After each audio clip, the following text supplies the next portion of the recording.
Chainsaw Man. What's up, David? How you doing? I'm doing good. We just hit 5,000 subscribers and we're filming this shit. What are you so fucking eating, bruh? I said, I guess I'm ready. Listen, we can talk about this chapter, and we will. But more importantly, we need to talk about the Volume 8 extras. Have you had a chance to see those yet? I've seen most of them over in Kid server. I just need, you know the one I want to talk about. Go to your Twitter. We need to talk about Mr. Top of the Verse and Quang Ji Shang Zhui Wei Kui Kui's relationship. Oh, yeah. Help me with the name again. Quan Ji. Thank you. Bruh. Just make sure you've read that. I need you to look at this again and make just you've read this whole thing, yes? Yeah, I've read this one. Bro, I'm dead. So if you don't know what we're talking about, so... Volume 8 came out, and there's like little extra things. And like one of my favorite things from Chainsaw Man in a long time is this, where apparently Kishibe, Mr. Top of the Verse, and Quan, which is what I will be calling her now because names, well, they didn't have a thing, but Kishibe certainly wanted it to be a thing, which is fair, right? Because as the top of the verse that he so claims to be, obviously the only suitable women for him would be the other top of the verse.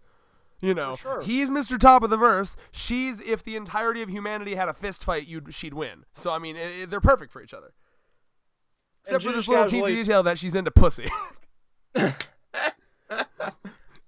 Mild side fact. It's okay. No self-respecting man would let that stuff. I couldn't let it. I couldn't say it with a straight face. He's just over there like, yeah, I already knew that. No, it's great because like I like how it's like over 9 years of them working together. Like he starts off all fresh faced and he's like, "Why, hello there. Come under my wing. I'll make you my woman. I'll protect you." And then she's like, "Fuck off." And he's like, he keeps shifting perspective, like attempts. He's like, "Okay, come on, date me." You know, like no. Okay, well, as his fucking like face and eye are cut out, he's like, "Okay, if I survive this, will you go out with me?" Nuh-uh. He's like, "At least anything, just don't hit me." No. And then my favorite part though is at the end. This final panel is so good. After all these attempts, you know, months, years. Finally, it's like almost a goddamn. What is it? Is it a decade? 10 years? Yeah, a decade later. A decade goes by, and he's just like, he's given up on all of the like one-liners. He's given up on the icebreaker. He's just like, ... So I like you. She's like, I recently realized I might be into girls. I knew that. I don't believe that he knew that, by the way. The dots tell me he didn't know that. He's like, oh. I take that as fuck. You know what I mean? By the way, as someone who had a crush, I relate to this because I literally had a crush on someone. I don't know if it was 10 years, but I knew her in like mid-high school, and I found out like last year she was a lesbian. So like, I relate hard. Trust me. Yeah. I think it's like, oh shit, all my attempts at wooing you kind of make sense now. Yeah, although she did not beat me when I asked, but it's so great, man. Like my poor boy. And by the way, people were quick to point out, and this makes this scene so much more powerful. The scene where Makima beheads her and he's just blindfolded, like, I don't want to see anything. Like that's so much sadder now. Yeah, for real. Because they had a deep relationship. He loved her for like 10 years. And they probably fought together a fuck ton. And at the very least were close friends. Yeah. And to the point, it just kind of reinforces how fucking broken, how much Makima broke his spirit to the point where he's like willing to basically, and it also makes the conversation that he had with Quan so much deeper, where he goes up to her and he's like, let's work together again, like old times. Let's take down Makima. She's out of fucking control. We have to fucking do something. And for her to say no, and then for her to get decapitated in front of him, and for him to be so fucking broken that he's just like, I just don't want to even see it. I don't want to see it. That shit's dark. Yeah, and it's Fujimoto in a nutshell. It seems like every fucking thing in this series is just like pain. All I know is pain. Without love. Oh my god. Oh shit. So the actual chapter, David. What do you want to talk about? Can I have my heart back? God damn it. Oh. Aki's dead, man. It's quite a quick one. But let's see here. Let me. So obviously the color page is fucking heart-wrenching because, again, like, there's been this theme that really gets me where it's like this alternate world where shit went better, where they were all childhood friends. They didn't meet through the circumstances of being like devil hunters, through the circumstances of like this horrible fucked up murdery world, of just soaked in blood. Like, they met instead in this alternate universe that he keeps showing us of, as children, and they're having fun together and enjoying life, and it looks like they're chilling at an aquarium, and it's just like it. I think one of the more sad things, I'm trying to think out of one of the saddest things you can write in fiction or even think about in real life is what could have been. Like, more than what was more than what was lost, what could have been is the sadder thing, right? Like, imagining like there's a really great quote from Doctor Who where he says, the worst days of losing someone, like someone close to you dying, it's not the actual day that they die, because you're plenty busy that day. You got a lot to think about. Your mind will be taken up by plenty of stuff. It's all the days after. It's all the days they're gone. It's all the days that something feels missing, and you get to sit there and ruminate about it. Those are the worst days.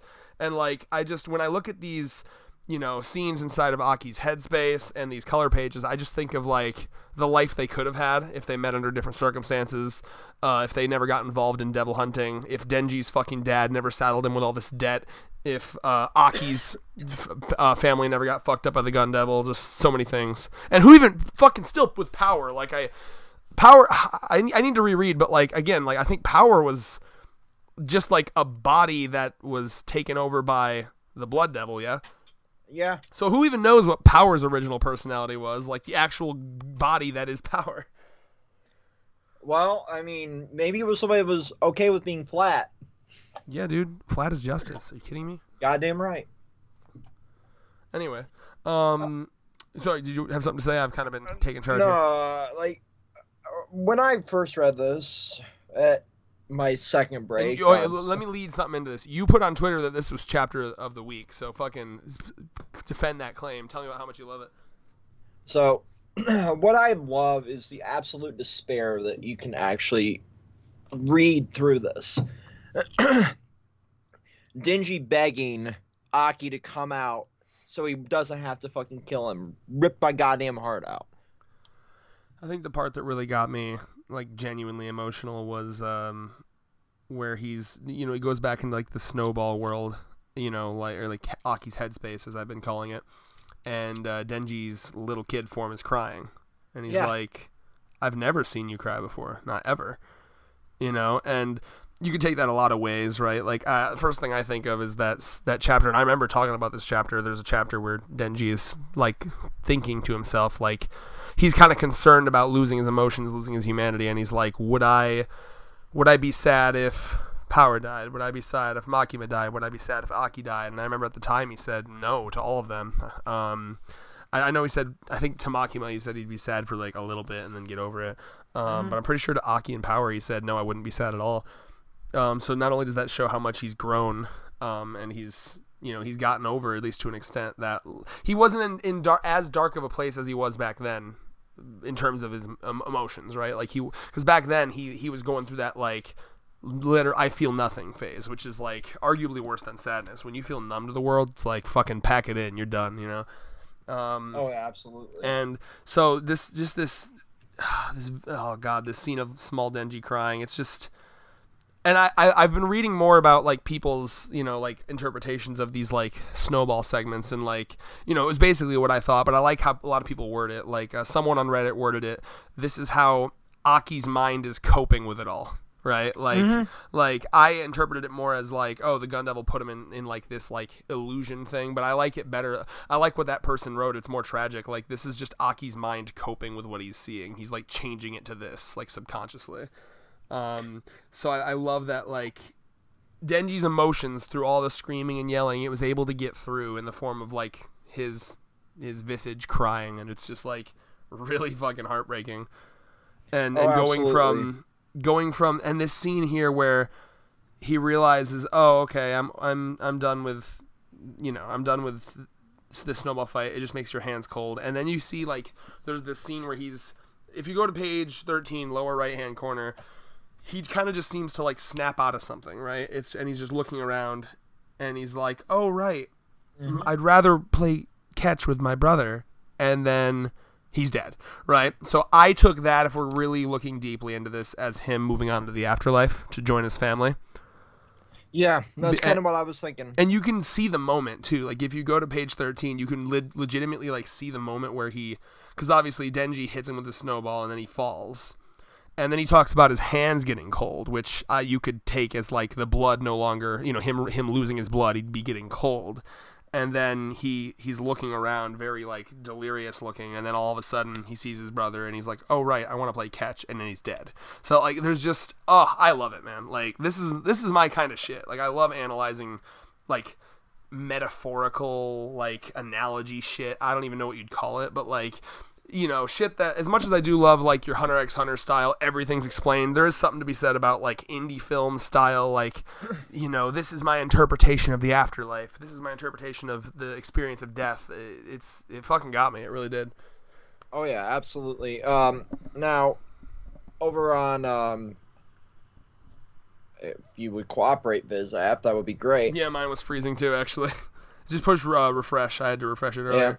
So the double chainsaw through fucking Aki on page 16, 17. Yeah. You can see like the blood coming down Denji's eyes, basically, from how close he's almost hugging him with his chainsaws. And you can see too, like he stabs him, and then it's looking like he transforms back while he's bleeding out onto him. But what really got me here is the future devil just, T-posing as usual. Fucking the Reddit really took that one away. And it's like in a perfect way. You can easily PNG it because it's a white background, so everyone's been just like using the fucking future devil just vibing up there.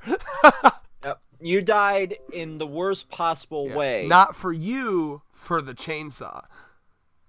I love that.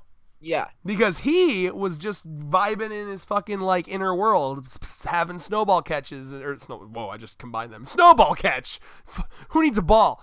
He's just vibing in his inner world, like, having fun. So, like, really, Aki didn't experience the worst.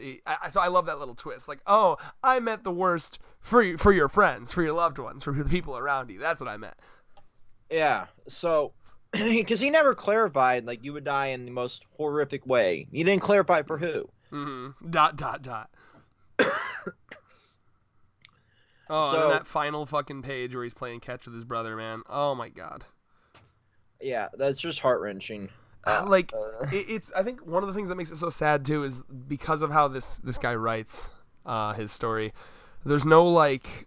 moment where he gets what he wanted. Like his life was so fucking meaningless. Like if you really think about it, like he didn't accomplish anything he wanted to. Like his whole thing was like, my family's dead, before I go out I'm at least gonna get one back at the Gun Devil for what he did to my family. No. You were just a tool. Not only did you become a Gun Devil fiend, you also aided in the resurrection of the Gun Devil by the so not only did you not accomplish what you wanted, you actively did the opposite. And like it's just like literally, if you like most other manga or fictional series in general, like he would have had like this big accomplishment. Like yes, he's finally joined his family afterlife, but at least before he died he did this thing, or he made this sacrifice to help these people here. It's like, no, not really. Like he really didn't do shit. Like, and maybe it's possible that the years before Denji met him in the story and he was like a professional devil hunter, I'm sure he saved a bunch of lives and shit, but like I don't know how many lives did he just fucking kill as the Gun Devil fiend. Did that counteract? Right. So it's kind of like Punisher rules. Like for every life they saved, how many did they fucking destroy? Gun Devil's like, let me make that even real quick. Yeah, like think about it for a minute though. Like, as a Gun Devil fiend, how many people did he fucking kill in that rampage? It was quite a bit. Even the first fucking page of this chapter, he does that. Remember we were talking to, if I'm, kind of looking at this right, we were trying to discuss, actually, this might have been me and Andy, but, like, a couple chapters back where the Gun Devil was like speeding through the fucking cities to get to Makima. Like it wasn't even just the bullets that was doing damage. Like the act of him speeding through, like the speed trail he was leaving was also like ripping buildings up and shit. Remember that? Yeah. And you kind of see something similar to that, where like in the beginning of this chapter here, let me actually go to the page where it happens. It looks like on page 4, he does like a laser and he moves across the city. Oh yeah. So like, and then you see like how it rips shit up. Like, so that looked like a teleportation beam, and then like he went like pew, and then he was there, and then like the path he followed just like like got ripped up because he was so fucking fast. So like that's probably how the Gun Devil was moving in retrospect. Yeah, That's the and vibe I got it anyway. just made it much clearer in this chapter. Yeah. Of course, we have our little Spider-Man moment. Careful, he's a hero. That's the first thing I thought of, where they all kind of come up, and this is kind of a good moment because I think this is probably one of the first times where like the populace, see Denji as like a hero, which is great because I really didn't. Genuinely, I thought like they would just look at it as like, oh, 2 fucking wild devils are fighting, and we gotta kill them all. So it's kind of cool that they were able to recognize like, oh, this one's on our side. And I know he's been in the news before and shit, so I'm not sure how much the public knows about Chainsaw, but they were able to at least tell, okay, he's on our side clearly. So that was cool. Absolutely. So, this chapter is pretty much straightforward. And we've kind of elaborated on most of it, including the chapter 8 extras. But I think the one thing that we really need to touch on is like the 3 million sales. Yeah. Give me that. And Oh, I'm so excited, bro. Wasn't there supposed to be like news today, like when the volume came out? That was it. It was like we've hit 3 million sales. That can't be it. Really? That was literally the news. I'm like, are you fucking kidding me? I'm happy. I'm happy you hit 3 million sales, but can you stop blue balls of me and give me the fucking anime already? Give me the anime, or announce that the fucking series is ending soon. Just like, because that shit's fucking weirding me out. Is how, like, it just seems like it should be like ending within like 5 chapters, and there's like nothing. So like, I don't know what the fuck the author's gonna do. Exactly. He keeps like he's exhausting all of his possible like. Where else do you go from here? I don't know. Like, other than like Makima. Like, at this point, the only thing to talk about now is what's Makima gonna do? Like what does Makima do now? Exactly. Like, what was the purpose of sending Aki over there? Like, was she stalling for time while she got something ready? I don't like. Clearly, she wants to do something with Denji. I'm still hoping that she does. I think the genius thing to do now. Now, also remind me, didn't the Future Devil say that Power was going to be killed by Denji as well? Yeah, for sure. That's what it said. I don't want to get that wrong. So it was supposed to be Aki and Power die. So when does Power fucking die? Is that now? Exactly. Is that soon?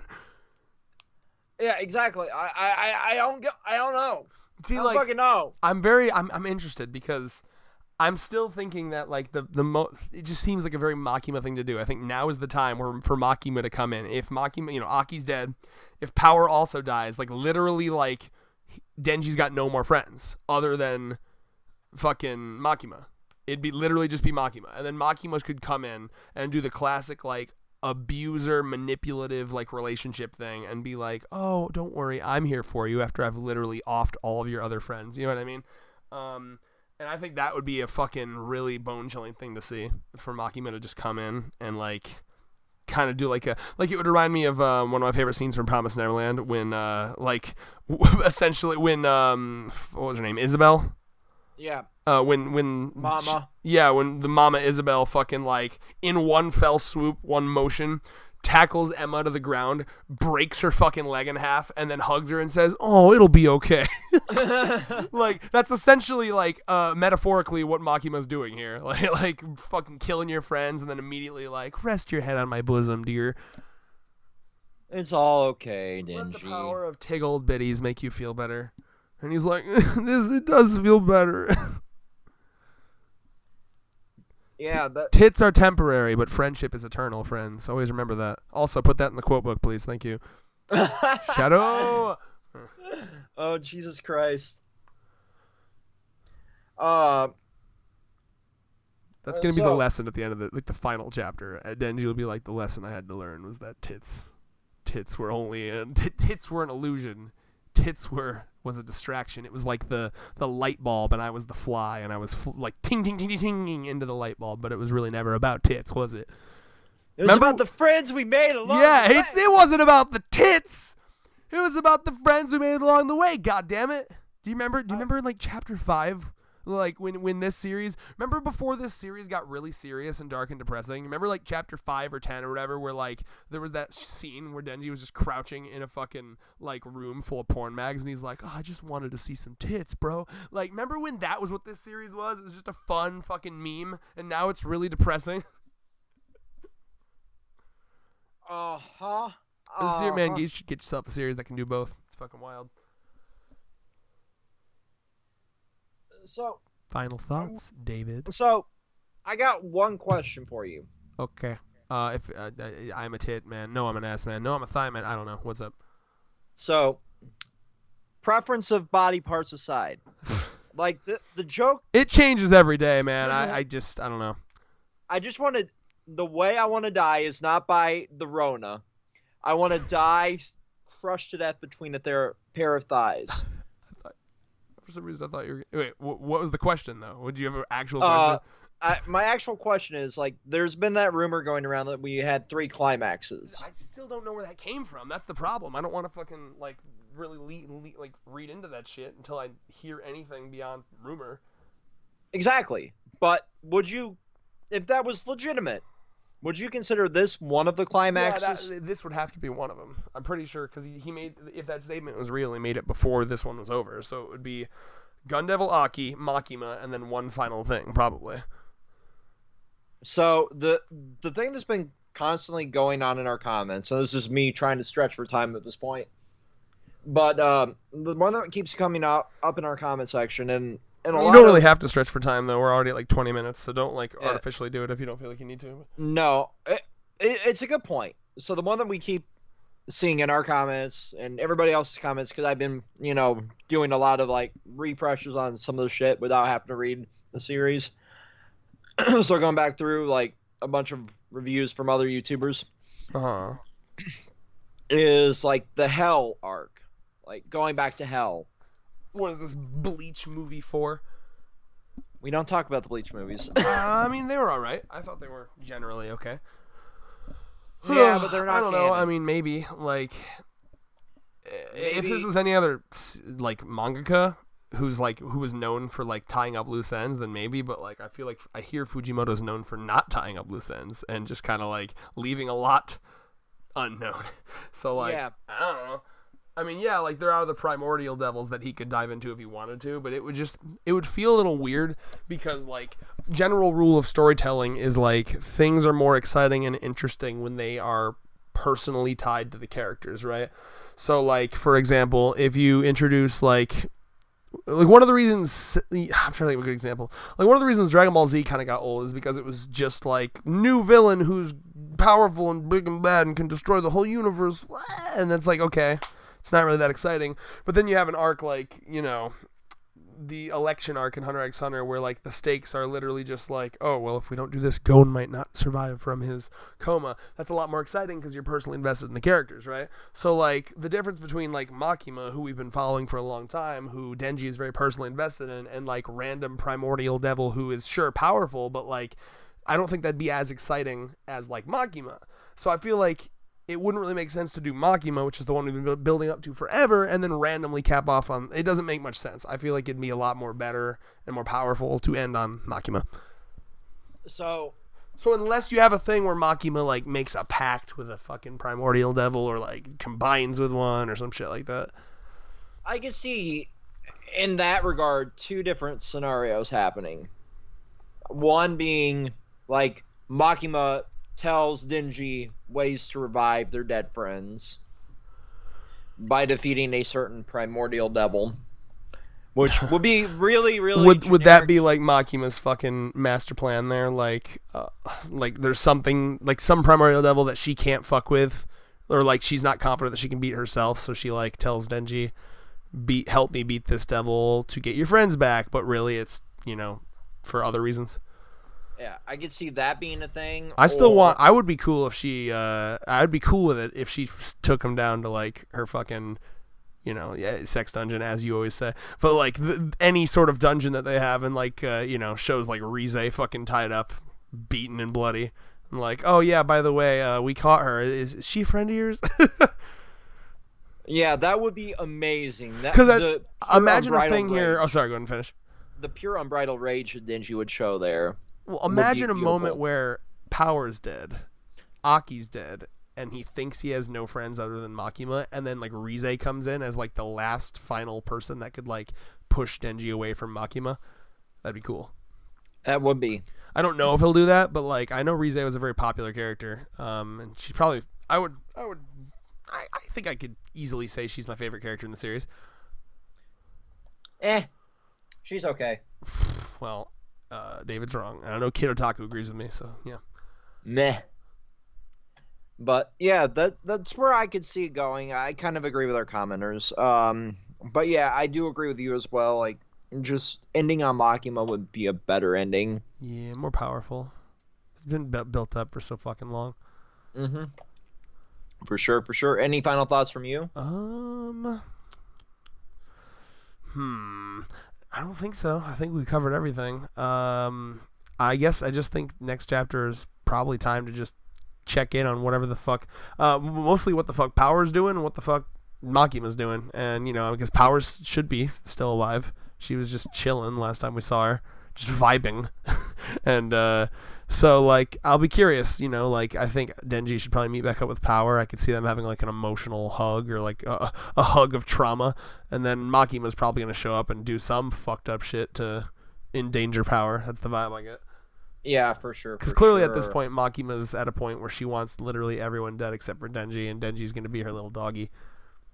I mean, he kind of is a dog. Right, but like, how do you empower your doggy by fucking killing all of its dog friends and making you the only source of food and nutrition? That's dark, but Yeah. it's Chainsaw Man. Till next time. A pup. Peace.